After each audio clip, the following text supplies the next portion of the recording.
Born in December 1912 in the northeast Indiana town of Angola, Louis Jackson was always passionate about airplanes, first building model planes as a small child and then reading about them as he grew older. At 15, he took his first flight.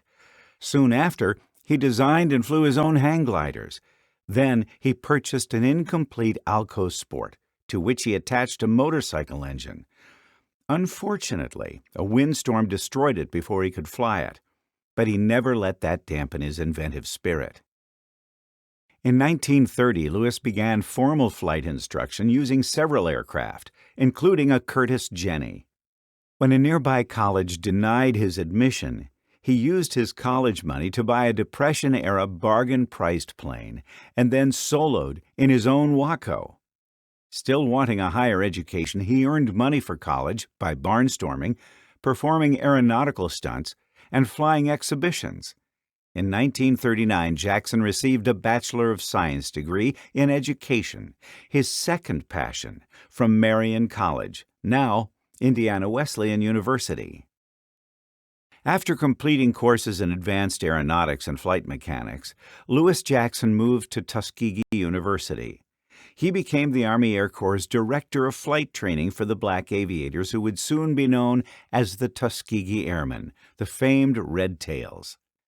Accepting only the highest standards of performance, on 3 different occasions his students ranked first when compared to the other schools in the Army Training Command. After the war, Jackson moved to Ohio, first teaching at Wilberforce College and then at Central State University. As an FAA flight examiner, he tested over 400 pilots. As an inventor, he created an aircraft computer program called NavKit to help pilots pass their instrument tests.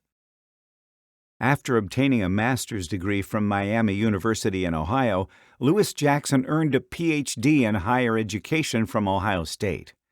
True to his love of aviation, Dr. Jackson's Ph.D. dissertation was titled A Study of Aviation Courses and Facilities in Higher Education in the United States, with Predictions and Future Trends. Eventually, Dr. Jackson became president of Central State University and then Sinclair Community College in Dayton. It was at Sinclair that he fostered their business entrepreneur program. Beyond educating students and training pilots, an airplane in every garage was one of Dr. Jackson's lifelong goals. He was always working on a roadable airplane for the common man, an airplane that could be stored at home and towed or driven to the airport.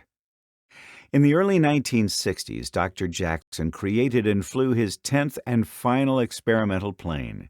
This one folded its wings for land travel and was featured in Jane's All the World's Aircraft. Dr. Jackson served on the FAA Citizens Advisory Committee, the Xenia Development Corporation Board of Directors, and the Greene County Aviation Board. In Dr. Jackson's honor, the airport outside Xenia, Ohio, is named the Greene County Louis A. Jackson Regional Airport. The main library at Indiana Wesleyan University, his alma mater, is named the Louis A. Jackson Library.